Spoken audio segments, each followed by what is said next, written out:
ABC Listen. Podcasts, radio, news, music and more.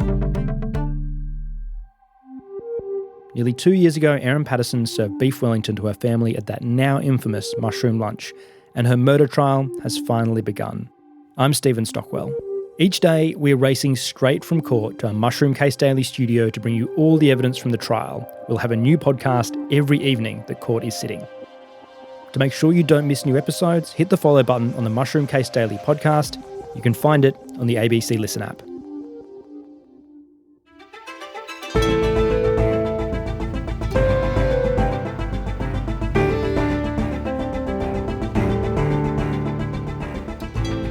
Donald Trump is beginning to make a habit of it, confronting world leaders while the cameras are rolling in the Oval Office.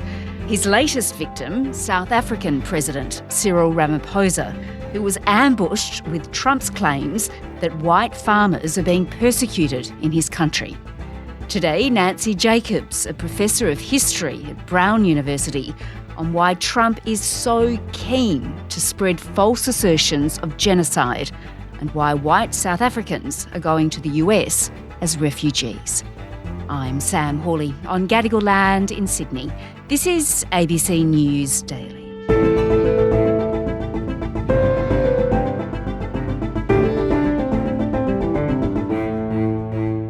Nancy, they say that having a bilateral meeting in the Oval Office is like going into a lion's den right now. The Ukrainian leader has learnt that. Your country's in big trouble. Wait a minute. No. You've done a lot of talking. Your country is in big trouble. And now so has the South African president, hasn't he? Yeah, he has. It's a great honor to be with the president of South Africa, President Ramaphosa. And he is a man who is certainly in some circles really respected, other circles a little bit less respected, like all of us, in all fairness, like all of us. We all like that. He did much better than Zelensky, though. I think Cyril Ramaphosa really pulled it off as well as he could have. South Africans can be proud of that, and he can be proud too. Yeah, it was a very difficult moment for him, that's for sure. Well, the meeting, of course, it started well enough, but then the lights were dimmed. Excuse me, turn the lights down. Turn the lights down. And tell me what unfolded. Well, Trump said some things before then. And in typical Trump fashion, he was really unspecific. And he said, they say there's a lot of bad things going on in Africa. A lot of people are very concerned with regard to South Africa, and that's really the purpose of the meeting, and we'll see how that turns out. But we have many people that feel they're being persecuted, and they're coming to the United States. So we take from many locations if we feel there's persecution or genocide going on. And then he showed this video, and the video had fake news, but at the same time, Trump was narrating it. That made it even more false. These are burial sites right here. Burial sites, over 1,000 of white farmers. And he was slandering South Africa and not allowing President Ramaphosa any kind of a decent opportunity to respond to him. But you do allow them to take land. No. You do allow them to take land. Nobody can take land. And then when they take the land, they kill the white farmer. And when they kill the white farmer, nothing happens to them. No. There is quite... Nothing happens to them. And Ramaphosa was brilliant and always talking about the great Nelson Mandela and that country's success in peacemaking. You know, we were lucky because we had the great Nelson Mandela who taught us how to create peace, to make peace. I think the South Africans played it really well. Well, during the meeting, Trump also held up a series of articles he claimed showed evidence of white farmer killings, and he suggested to President Ramaphosa that Australia was being inundated by white Africans fleeing persecution. And you take a look at Australia, they're being inundated and we're being inundated with people that want to get out. Tell me about that. I think Trump was a little bit conflicted. At one point he said there were just a few Australians and he said it was inundated. Donald Trump doesn't necessarily have a good read on what's going on in other parts of the world, or even the United States for that matter.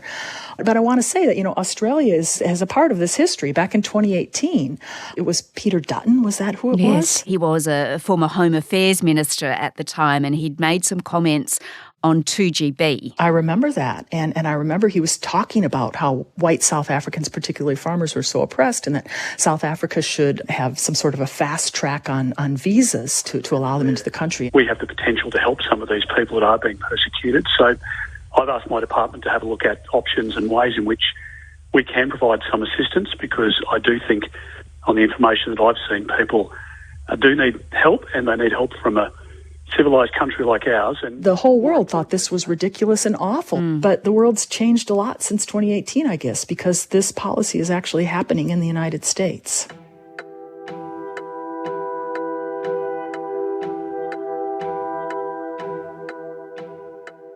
Before this meeting even began, tensions were really high, weren't they? Because in February, Trump had already moved to cut aid to South Africa.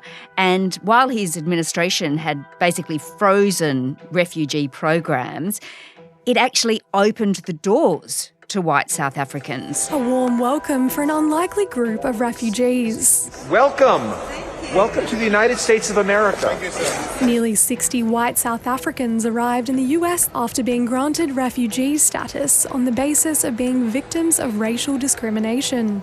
Donald Trump made his anti-immigration policy the centerpiece of his campaign, and it's really his signature policy in the United States now. And the people he's restricted from coming are people from Latin America and Central Africa. And I think this is very much related to his whole anti-diversity, equity, and inclusion rant. He's been criticizing DEI moves in the United States, and he seems to have the idea of stripping any hint of DEI out of our policy for refugees. And on the other hand, Donald Trump has always been in favor of having immigration from Europe and have more white immigrants. And this idea has been circulating for a while that white South Africans are being persecuted in South Africa, if not victims of genocide. And he's come up with the idea of allowing them to come and really fast track these people from South Africa on these spurious claims of genocide.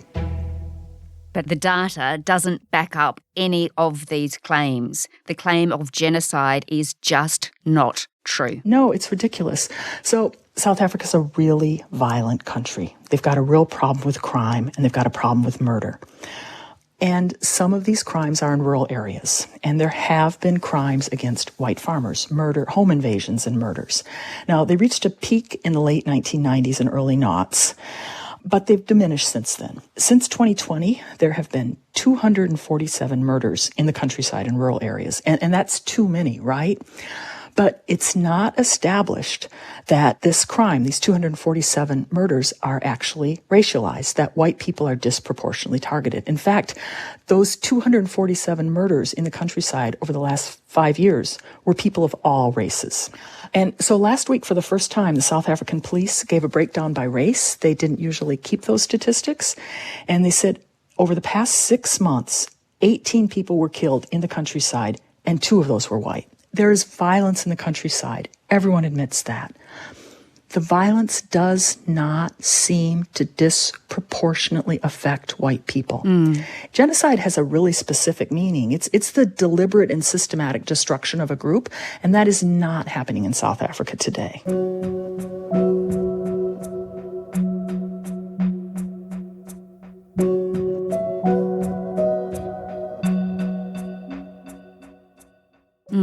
All right, well, Nancy, I want to unpack with you now why it is that Donald Trump has taken the plight of white South Africans up as a priority. He has been going on about this for a while, hasn't he? Since at least 2018. Right, 2018. And I think, as far as I remember, when I first heard the idea circulating when it came out of Australia from Peter Dutton, but it was circulating, I think, in white Christian nationalist circles and in international circles of white nationalists. And some Americans who had Donald Trump's ear were talking about it. Ann Coulter, a very conservative columnist, and also Tucker Carlson, who was at Fox News at the time. Let's be clear about what's happening. This is racist violence, as brutal and horrifying and indefensible as anything that happened under apartheid. The difference is that this time, the Western media are cheering it on. Tucker Carlson did a report on farm killings and the plight of white South Africans, and Donald Trump tweeted about that in 2018, and that's the first time that Donald Trump seems to have noticed it. It seems he watched Tucker Carlson on TV and then was convinced it was a problem. You know, Trump 1, his first administration was really different than Trump 2, and things are really different in 2025. And there are more reasons for him to be concerned with white South African and to promote white South Africans coming to the United States. First, his whole concern about immigration from Latin America and Africa, his whole anti-DEI bent, and also he's got Elon Musk, who is really representing a particular idea about white disadvantage in South Africa. And beyond that, Trump's constituency are white Christian nationalists in this country. Apartheid was a Christian nationalist ideology, and Christian nationalism is on the rise in the United States today. So his constituency is very aware of South Africa and that this Christian nationalist policy was abolished, and they're very aware of the white people whom they consider to be so disadvantaged. And by talking about the disadvantage of Afrikaners, I think Trump's playing a dog whistle to his supporters, and they hear that and they understand that he's supporting their Christian nationalist language. Interesting. And what about Elon Musk? He is, of course, South African himself. How big a role is he playing in all of this? Oh, I think huge. He has very strong feelings about what sort of people should be populating the United States in particular. I don't know what his investment is in South Africa now, but he thinks there should be more white people in the United States. And opening up the country to white immigrants from South Africa is something that he's certainly behind. I want to say there's one other thing going on that might be influencing Trump, and that has to do with Israel. Because, you know, South Africa brought the case to the International Court of Justice last year, accusing Israel of genocide. And Trump, of course, is very associated with supporting Israel. And also his Christian nationalist base are very pro-Zionist. So right-wing evangelicals in the United States are very pro-Israel.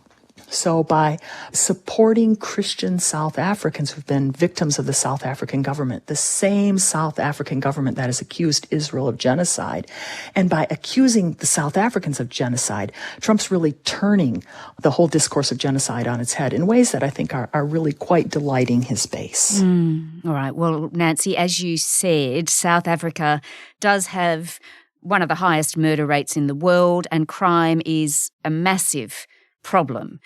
But what are the consequences in your mind of Donald Trump spreading these false claims of genocide? I think, you know, there are certain South Africans who will take advantage of it, and there are some South Africans who are going to leave the country. They're economic migrants. That's the first thing I'm going to say. Economic migrants are going to take opportunity of the possibility of leaving a country which has real economic hardship now and a lot of crime. And there are a lot of black South Africans who would like to leave South Africa too, but the opportunity is only there for white South Africans.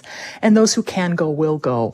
And right now, economic migrants are being recognized as refugees by the U.S. government. Beyond that, I'm not sure what the ramifications will be in South Africa. I don't think what's happening in U.S. relations with South Africa right now have a lot to do with South Africa. I mean, it's conditions in the U.S. that have prompted this.